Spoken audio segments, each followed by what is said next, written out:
So, Chapter 28, Fundamentals of Circuits. So this chapter, we're going to use a lot of what we've done in the past, especially Chapter 27. So, we're going to develop and use a conceptual model of simple DC circuits.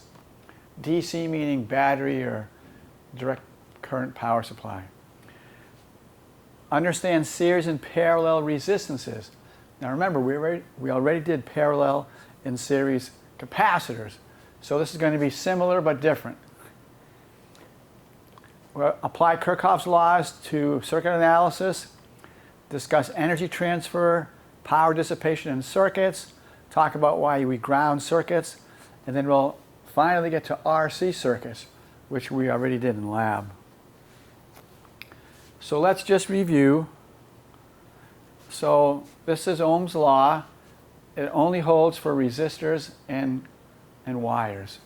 And I like to think of a resistor as just a wire with crummy conductivity, or you can say a wire with large resistivity. So delta V equals IR. R is a constant. Don't forget that. R is a constant. Okay, so here's an ideal battery. Ideal battery just means there's no internal resistance. So let's say it's a 9-volt battery. And let's say we have an ideal wire, so we'll have no resistance. So here we go. So delta V battery has to equal delta V wire. Okay, well, Ohm's law, delta V equals IR. So therefore, I equals delta V over R. Well, let's say it's, like I said, 9-volt battery, no resistance. What's anything divided by 0? Infinity. Well, do you want an infinite current? No, you don't. It's very unsafe. So this is not a good situation. So what do people do in the real world to limit the current? They put a resistor. They usually call it a load resistor, but it's just a resistor. They just put a resistor there. So let's just say it's a 5K resistor. So now I'll have my 9 volts battery, 5K resistor, and that's 1.8 milliamps, which is fine. I mean, that's safe. It's not going to melt your wire, and it's not going to kill anybody. So resistors are used to limit the current. So that's a picture of a resistor. And you've already seen this in one of our labs.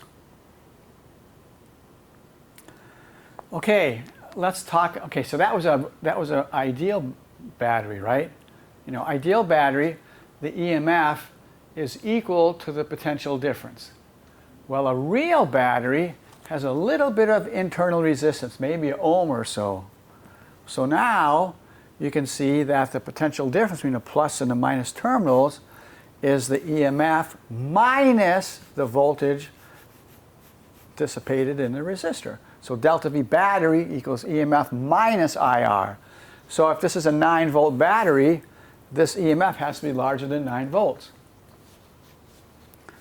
Okay, so if this is all you have, if this is all you have, you know, you have no load, let's say this is connected to a wire, and you have no load resistance, then it would be, 9 volts over the internal resistance, which is 1 ohm, so you'd have 9 amps, which is large, right? So all I'm saying is you really, really want a load resistor. You want a load resistor, just so you have reasonable currents. Okay, we already went through that. That's just V equals IR. And this is an ohmic material where V equals IR holds. This is non-ohmic where V equals IR certainly does not hold. Okay, here's an important, very important question. So pause your video and figure it out.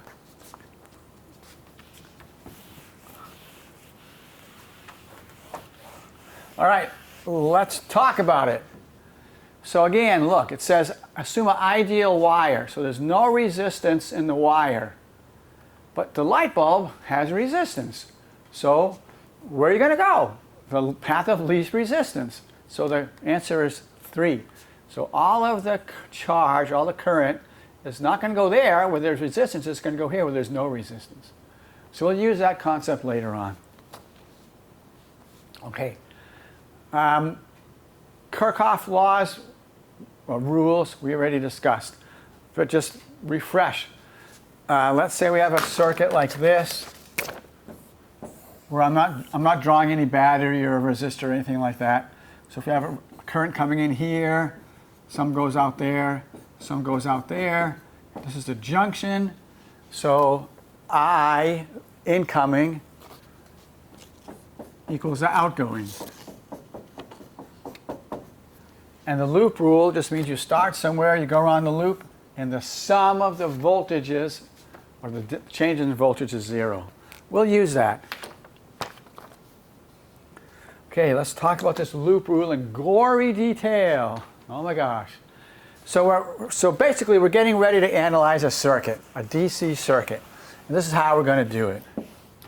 Number 1, draw a circuit diagram. Well, that's usually already done. So label everything that you know and what you don't know. Number 2 is kind of interesting. Assign a direction to the current. Draw and label a current arrow I to show your choice. If you know the actual current direction, choose that direction.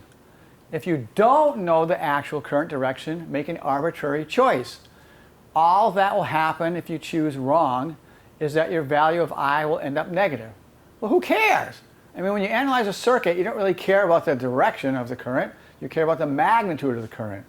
So here, just choose any direction. Doesn't matter. Okay, 3, travel around the loop. Start at any point in the circuit, then go all of the way around the loop. Here's the important point. In the same direction you assign to the current up here. So whatever direction you choose here, that's the way you go around the loop. That's really important. As you go through each circuit element, delta V is downstream minus upstream. What's that mean? So here we're going this direction. So we're going from minus to plus. So it increases, right? Minus to plus increases.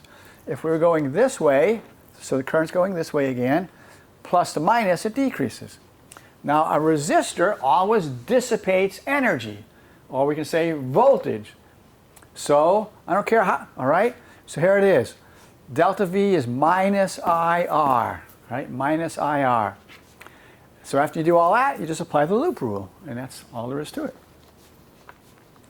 Okay, well, let's do an example. So here's 2 resistors, 2 batteries. So conventional current is going to flow counterclockwise from the 15 volt. Conventional current is going to go counterclockwise from the 9. But which one is going to win? The 15. So for sure, the real current is going to go clockwise. But just to show you that it doesn't matter, let's do it counterclockwise.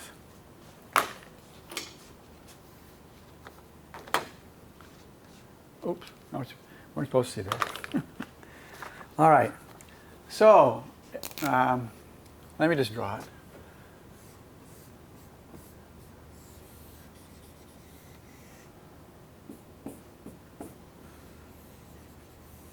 Okay, 4 ohm. It's really important that you label the polarities of the battery.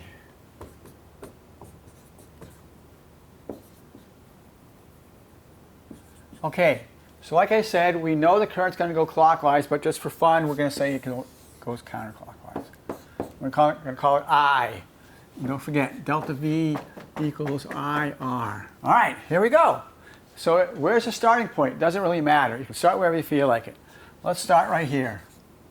So that means we're going to start and end right there. So that's 0 volts. So we're going this way, right? The same direction as the current. So we go from minus to plus, we've gained 9. So plus 9. Then we go through here. What's the voltage drop? Delta V equals IR. R is 4, I is I, so it's minus 4I. Because, you know, I is the unknown. Then we go here, plus to minus, we lost 15. Minus 15. Then we go through this, delta V equals IR minus 2I. Then we're back here, right? So it's 0. So that's our delta V. That's this rule, right? The sum of the delta V's is 0. Okay, so 9 minus 15, what's that? Minus 6. Minus 4I minus 2I is minus 6I. So we can, I equals negative 1. All right, ta-da! So the negative means that we chose the wrong direction. No kidding, we know that. The magnitude is 1 amp. All right, that magnitude is 1 amp. Okay, let's just check this again, just using the fact. All right, so let's, here, I think I have a picture. Yeah, okay, so I is 1 amp. So let's just check this loop rule again. So from here to here, we've gained 15. Then we lost, okay, V equals IR. I is 1, R is 4, so we lost 4. Here, plus the minus, we lost 9. We lost, okay, IR, I is 1 times 2, we lost 2. What is that at? That adds up to be 0. Yay! All right, that's what it's supposed to do. So that's all there is to it. Now obviously it's going to get more complicated than that, but that's the basics. Okay, so everybody pause your video and figure this out.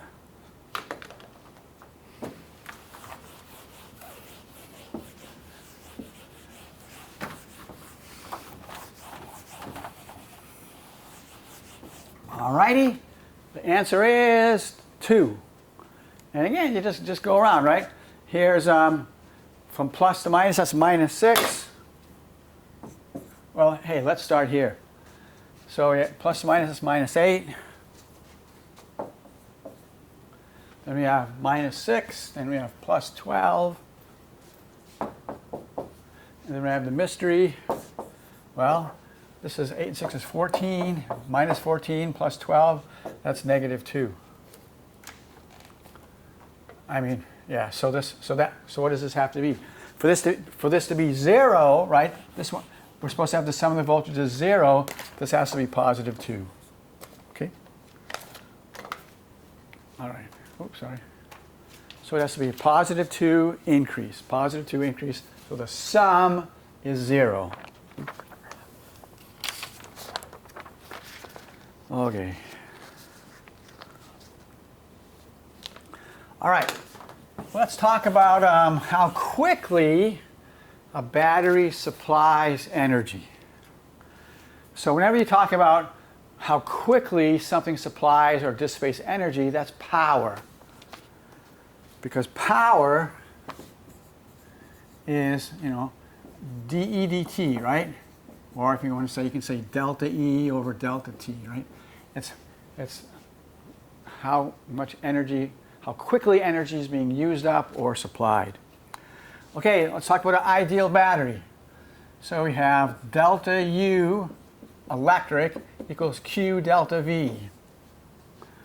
And if you want, that's battery, right? And let's just say QE, right? This is the EMF, right? I mean, really, so talking about a battery, that's the EMF. Ideal battery, okay? So power, again, is du dt, all right? Or, so the Q is, so just take the derivative of that. So it's just E dQ dt, right? This is constant. This is the Q, right? So just take the derivative of it. And of course, what's dQ dt? I. So it's just script E times I. The EMF times I. Or come on, it's a voltage times the current. So that's the power supplied by a battery. The voltage times the current. Or the EMF times the current. And, in Hawaii, we have lots of power outages. And so if you look at go around to the science labs, you'll see a lot of people have these battery backup supplies. So if the power goes out, then the experiment, the power will transfer to the battery backup. Well, if you buy a battery backup, you have to buy the right type, right? You have to get the right voltage, the right power. And so when let's say you go to the website, what they generally ask for is what's the voltage and what's the current of what you're setting up, of what you're protecting, so they can give you the correct power of your battery backup. Okay, wow. Oh yeah, sorry, not yet. So this is the battery or the power supply. It supplies the energy. So what uses up the energy? Obviously the resistor, right? The resistor uses up the energy. And so in the real world, when you buy a resistor, they all have power ratings. So if you exceed the power rating, then it's going to burn up. So here's a real example. See those two resistors up there? So a couple years ago, I guess more than a couple, 3 or 4 years ago, pre-COVID, in physics labs, some students didn't follow the directions, so they exceeded the power rating and they burned up the resistor. So don't do that. Okay.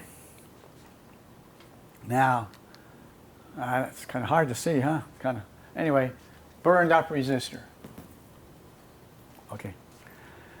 So let's talk about the energy dissipated by a resistor.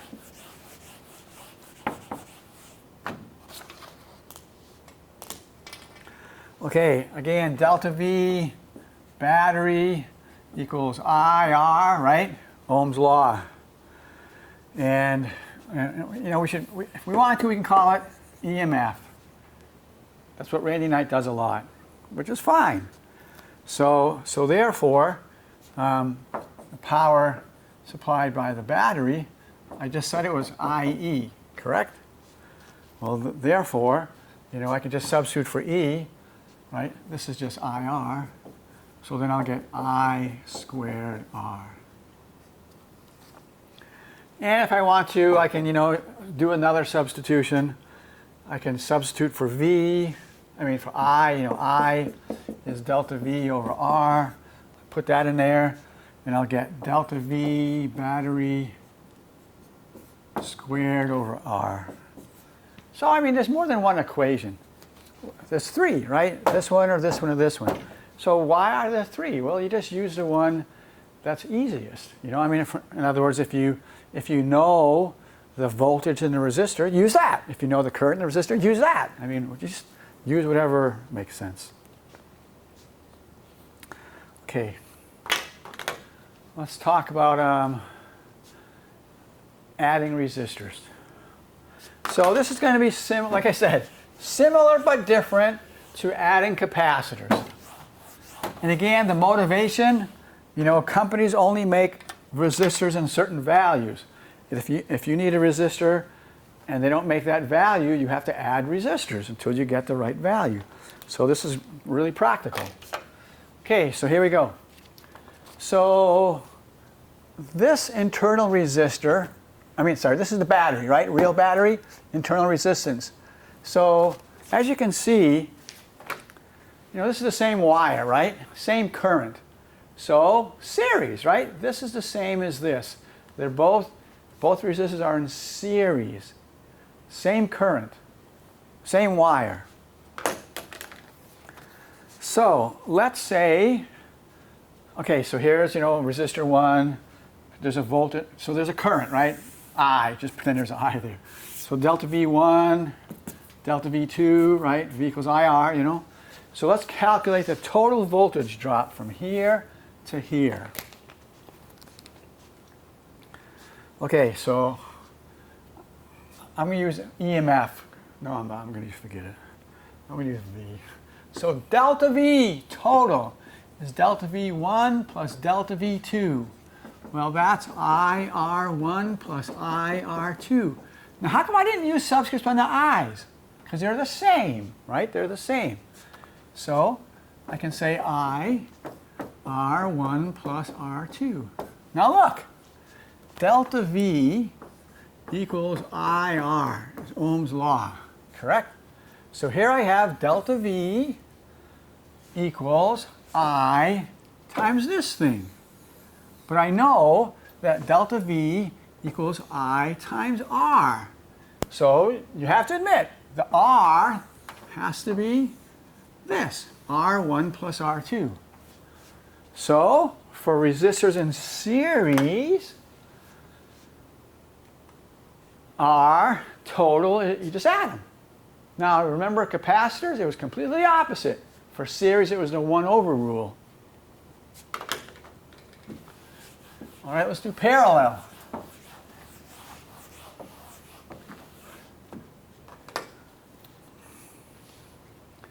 Okay, so now obviously the currents are not the same, right? You have a current coming in, and some of it goes there, some of it goes there. I mean, if this is a huge resistor, you know, this one's obviously going to be bigger than this one. So, okay. So what do the resistors in parallel have? The same voltage, right? If this were connected to a battery, this would be the positive terminal, this would be the negative terminal. They both have the same voltage. So the same voltage. Okay, so, you know, let's look right here at this junction. So the current incoming equals the current outgoing. So I equals I1 plus I2. Well, again, delta V equals IR.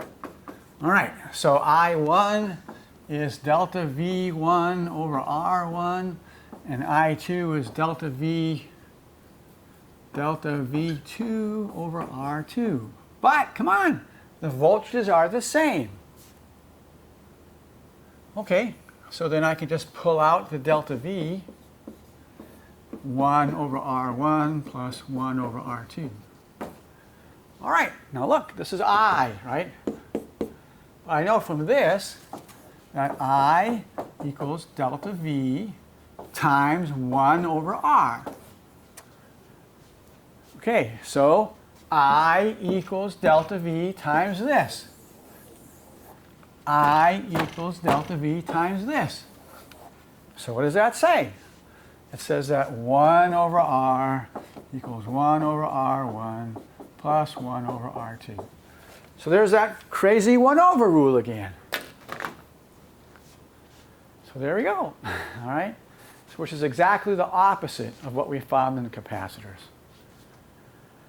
Okay, now let's forget about that for a minute and just talk about brightness and power.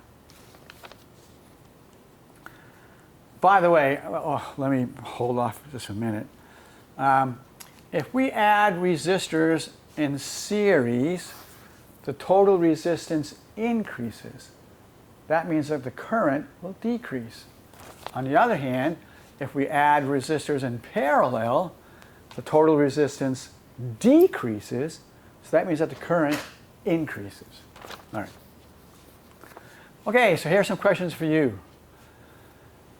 If the 4 light bulbs in the figure are identical, and remember, you want to think of a light bulb as a resistor, right? Because it's dissipating energy. If the 4 light bulbs in the figure are identical, which circuit puts out more light? And of course, you know, brightness is equal to power, and you know that. If you go to the hardware store and you want a really, really bright light bulb, you get like 100 watts. If you want a dim light bulb, you get like 10 watts. Okay, so everybody pause your video and figure it out, please.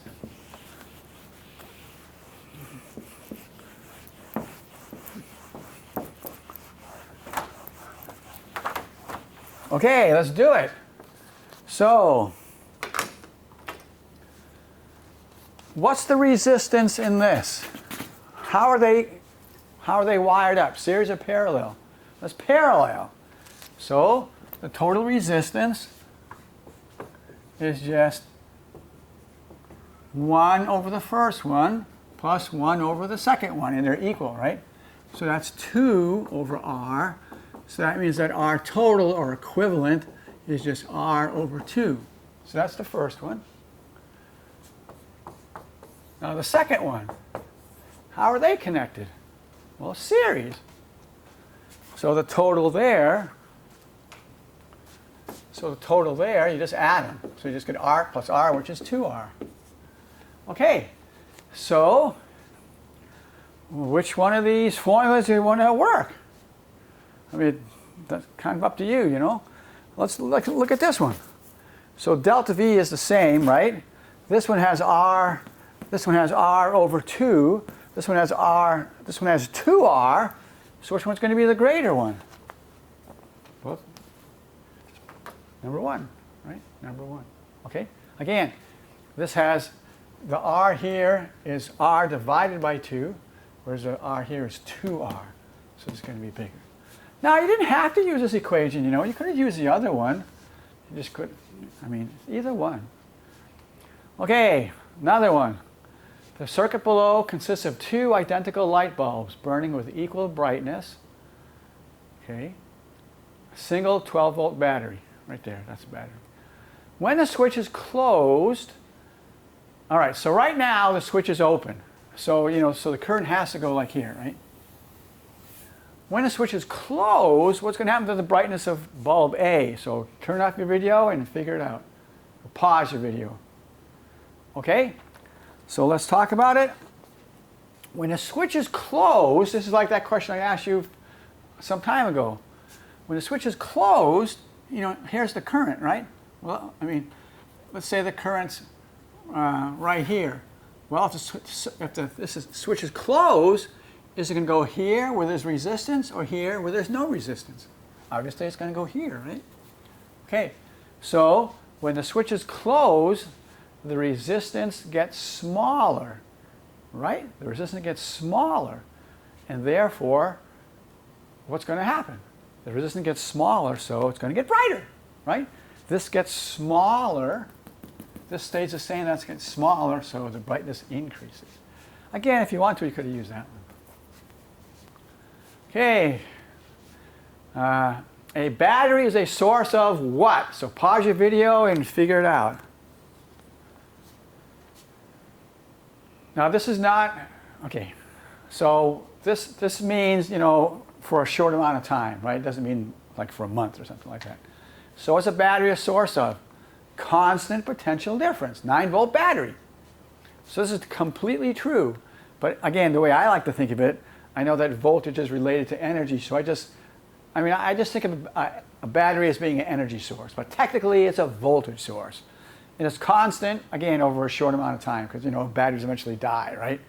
That's why you use a power supply, then it doesn't die. Okay, so everybody, please pause your video and figure this out. Okay, so I'm not going to do it, but I'm just going to explain it. So first of all, you have to decide, where do you start? Are you going to start here, or are you going to start over here? Now look, if you start here, what are you going to say? I mean, you know, are you going to say that in series with that? No, because that's there. Are you going to say that's in parallel? No. So you can't start over here. You got to start over here. So basically, these three are in series. So you figure those out just by adding, and then then you can just replace these three with just one, right? Which is 6 and 5 is 11 and 3 is 14. So you can just pretend that these three are just one. So here's a 14. And then you have a 14 and an 8 that are in parallel. So you replace that, and you just keep doing that. The answer is 6.75 ohms. Make sure you can get that. Make sure you can do it. All right, so let's get back to circuits. We've done a one-loop circuit, and that wasn't so bad. Let's do a two-loop circuit. Now, I guarantee you there's going to be a question on the exam, a two-loop circuit. I guarantee you that you're going to do this in lab, and you're certainly going to learn how to do this if you go to medical school. Because as I hopefully said in an earlier class, circuits is how they analyze how the blood flows through the body. So this is incredibly important. Okay, so here's choice number one. So I guess the first thing you want to realize is that there are three separate wires. So here's the first wire. here's the second wire, and here's the third wire. Okay, so that means that there are 3 currents. So that means 3 unknowns. So if you have 3 unknowns, how many equations do you need? 3. Well, that's no fun. So let's think about it. Let's use our junction rule. Remember, the current in equals the current out. So we can be a little bit smart. Instead of having 3 unknowns, let's have 2 unknowns. All right, let's have 2 unknowns. Yeah, I already did that. Okay, so here. So this is my suggestion, and I think it's really an easy way to do it. So I always, so here's this one wire. So I always say the current there is clockwise. I don't care about reality. It's easy to analyze it this way. So for this wire here, I say clockwise. Clockwise current, I1. For this wire, counterclockwise, I2. So I have I2 coming in here, I1 coming in here. So this is going out. Well, I1 plus I2, right? So this is just I1 plus I2. So now I have 2 variables instead of 3. So 2 equations, 2 unknowns. So it just makes a lot of sense, you know? Okay, so let me see. 2, 2, 2. So let's do it. So we're just going to use the same thing that we did, you know, a few minutes ago with the loop rule, right? Just the loop rule. So, and again, look at, I chose this completely arbitrarily. I don't care what happens in reality. It just makes it easy. Okay, so since I chose clockwise here, I have to analyze my loop clockwise. So I'm going to start here for no good reason, just because I feel like it. So that's my 0. So from here to here, I gain 3. So this is the left loop. So plus 3. And then, you know, V equals IR, right? This is I1, so minus IR, minus I1 times 2. So minus 2I1.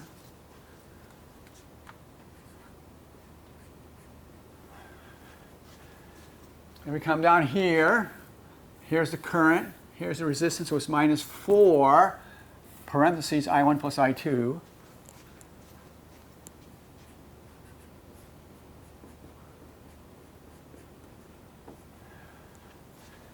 And then plus the minus, so we have minus 6.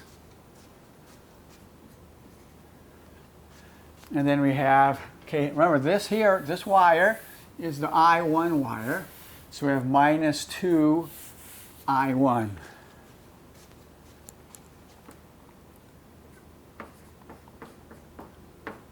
Okay, so there you go. All right, so let's see, we have a 3 and a minus 6, so that's a minus 3. And we have a minus 2i and a minus 4i and a minus 2a, that's minus 8i. I mean I1, sorry, minus 8i1, right? And then, right, minus 2i1, minus 4i1, minus 2i1. That's minus 8. We have minus 4i2. All right, let's see if I did it right. Yep, I did it right. Yay. Okay, all right. Okay, so look at 2 unknowns. So you know we're going to need another equation. So now we'll do the right loop.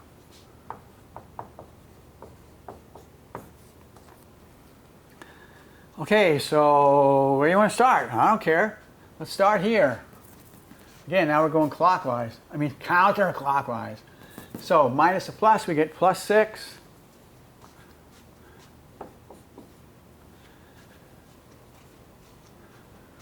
Minus 2i2.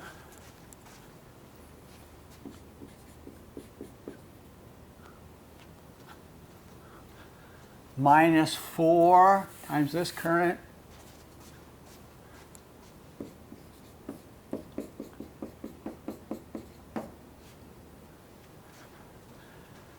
Minus the plus, so minus 6. I mean, plus the minus, minus 6. And then, and then minus 2. Now look at this wire is the I2 wire, so minus 2I2.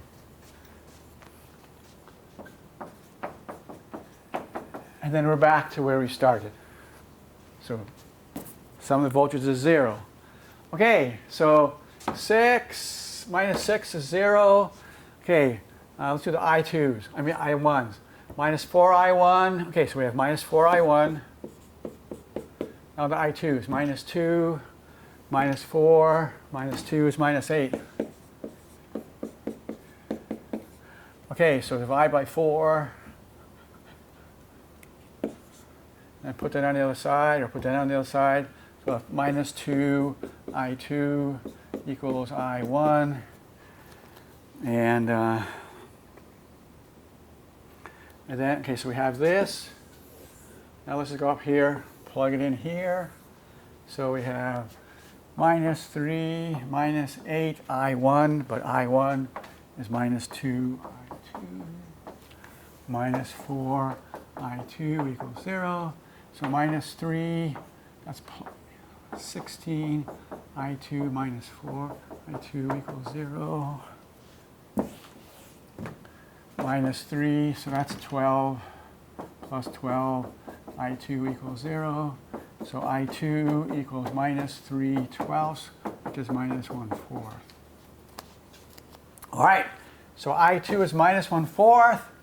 And that, so therefore I1, go back here, I1 is negative 2 of that. Negative 2/4 is a half, and negative times negative is positive, so it's 1/2.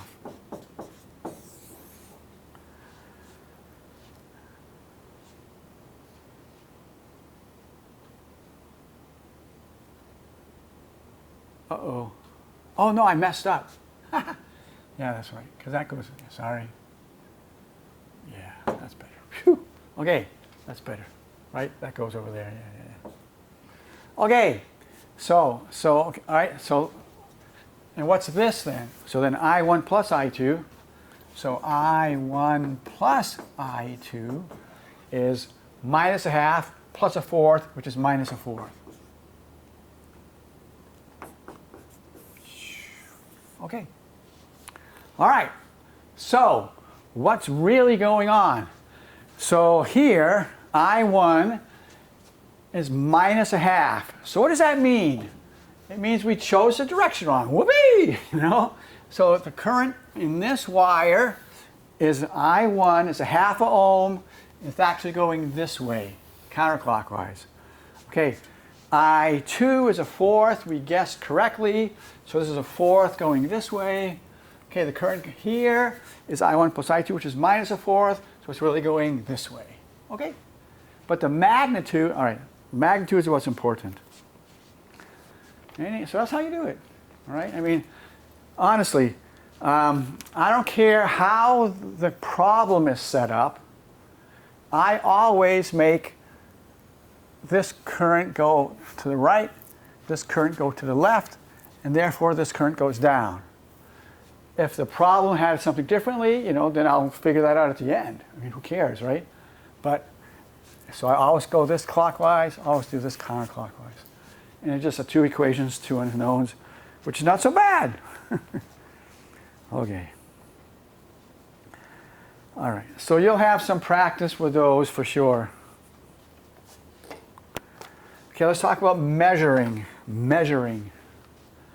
Oh, golly. Why do I... Okay.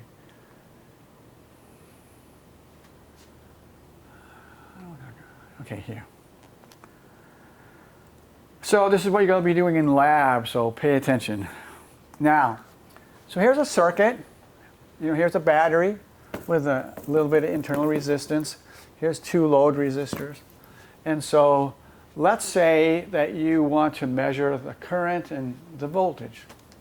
Now, here's the basic principle. You don't want to disturb the circuit. I mean, right? You don't want to disturb the circuit. Okay. You know, with the measuring instrument. All right, so let's say, first of all, you know, we want to measure the current. Let's say we want to measure the current from B to A. Well, how are we going to do that? what you have to basically do is break the wire. Okay, you have to break the wire and put the ammeter right there. Because then the current is going through the ammeter, right? So that's what you always have to do is to measure a current. Break the wire and just insert the ammeter. Now, we don't want to disturb the circuit. So what should the resistance of the ammeter be in order not to disturb the circuit? 0. Makes sense. Okay, now, let's say we want to measure the voltage drop across this resistor, say from C to D. How do we hook up a voltmeter? Well, we want to measure a drop from this point to this point. So we're just going to connect it like that. So there you go. Now, we don't want to disturb the circuit. So we don't want current going here. So how much resistance should this thing have? Infinite, right? Infinite. Okay?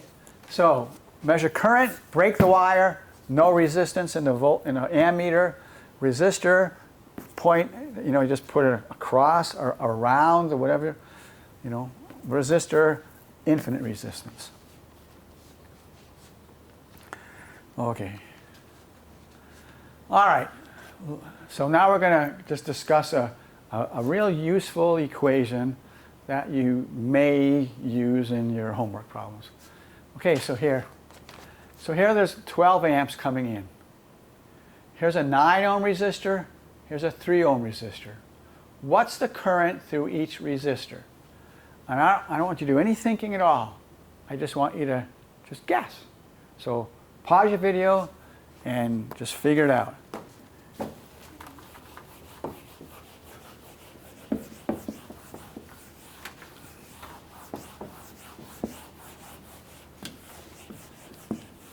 Okay, so this has 3 times more resistance than this. So where's most of the current going to go through? That one, right? The path of least resistance. But you only have 12 amps. So there you go, okay? So basically the 9 amps are going to go here, 3 amps are going to go there. Again, look at this is parallel, right? Parallel, same voltage. So what's the voltage across this one? Well, V equals IR, right? IR. So the current is 9, R is 3, 9 times 3 is 27. Here, resistance is 9, current is 3, 9 times 3 is 27. All right, but again, this is 3 times the resistance, so there should be 3 times the current, right? 3 times current here than there. So it's this one. Okay, so here's the equation. So, I mean, you might just want to write it down. You'll probably use it later on.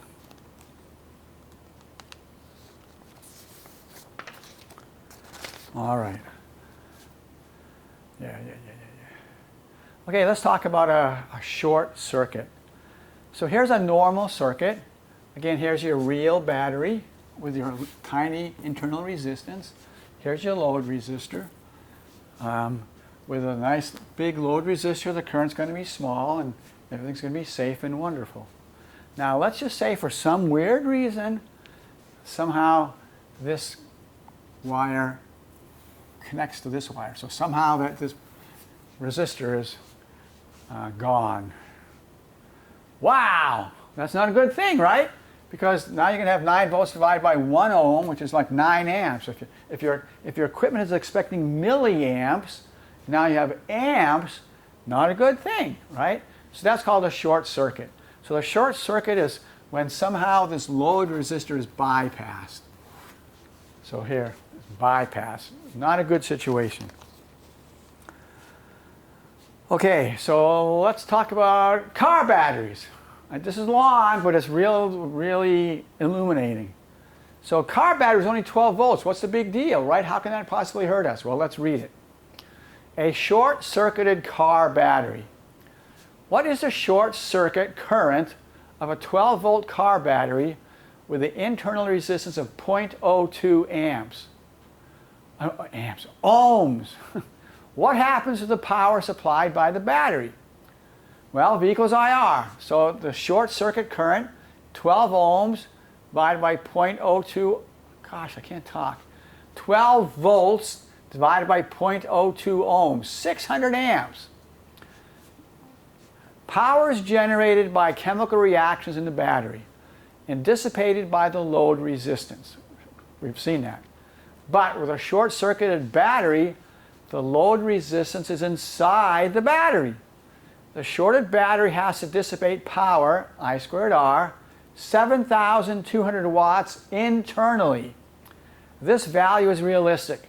Car batteries are designed to drive the starter motor, which has a very small resistance and can draw a current of a few hundred amps. That's why the battery cables are so thick. A shorted car battery can produce an enormous amount of current. The normal response of a shorted car battery is to explode. It simply cannot dissipate this much power. Shorting a flashlight battery can make it rather hot, but your life is not in danger. Although the voltage of a car battery is small, a car battery can be dangerous and should be treated with great respect. Okay, so there you go. All right, now what's this bit about shorting a flashlight battery can make it hot? So here's let's just say this is a flashlight battery. So if you just take a wire and go like that, that's a short circuit, right? There's no resistance. So if you do that and you hold the wire, you're going to notice it gets hot. It's not going to kill you, but it's going to get hot. And you might, leave a little mark on your skin. So that's what that was about. But again, a car battery, that's a different story. And the manufacturers know that, and that's why, with most car batteries, they have some plastic over here. And so it's kind of hard to do something silly.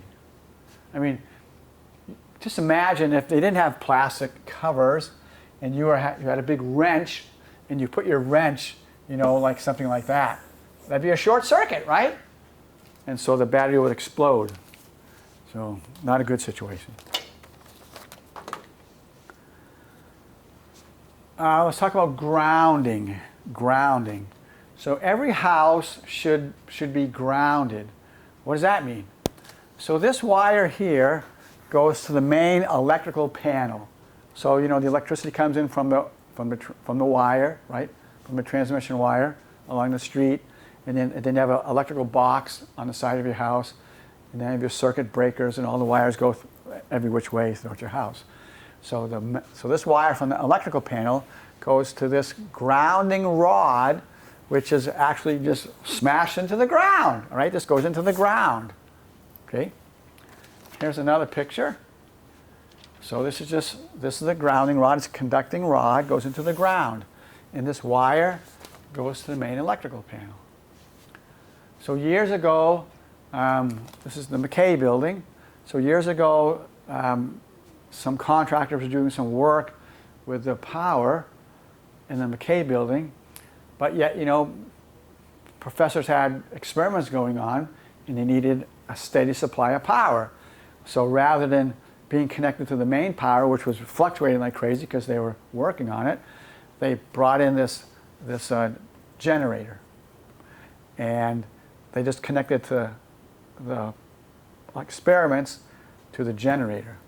But notice, grounding rod, right? So the generator was grounded, okay, for safety. Now, what are you talking about? So this is the symbol for the ground. Now you notice, so it says the circuit is grounded at this point. Now you notice, here's a complete circuit. And so, the current should never go here, right? Unless something goes wrong, okay? Because there's a complete circuit. So the current just goes around and around and around, All right, so this is never used unless something goes wrong. Well, what are you talking about? So, here's an example. So here's a dryer, and this is the old-fashioned two-prong plug. So, the electricity comes in, gets the heating element hot, and then it goes back, right? A complete circuit. Well, that's wonderful. But let's say there's a short circuit. So let's say that somehow the wire breaks and touches the metal dryer casing. Well, that's not good. That's not good, especially if you're touching it, right? So here, So there's a break in the wire. So now, what's the current going to do? It's going to go through you. So you have a shocking experience. Not a good thing, right? Okay. Well, what's the solution? The solution is to have a grounding wire. So see, look, here, the electricity comes in, electricity goes out. 2 wires. But here, 3 wires. In, out, ground. Okay, so here. So the wire is broken, and so the current has a choice. It's going to go either through you or through the ground wire. Well, you have a lot more resistance in the ground wire, so the current's going to go to the ground wire. And then there's probably going to be some kind of a circuit breaker, so it's going to turn the circuit off. So this is super, super safe. So that's why you have a ground wire. So hopefully all your apartments and houses, especially in EA if they're old, I mean, they should hopefully have a ground wire. Okay, so this is supposed to be funny, right? So here's our old-fashioned outlet with just 2. And here's a plug with 3. So what do you do if you're getting frustrated, you want to get the work done? You get a hacksaw and you cut this off, right? Don't do it! Don't do it, it's not safe. This is not safe.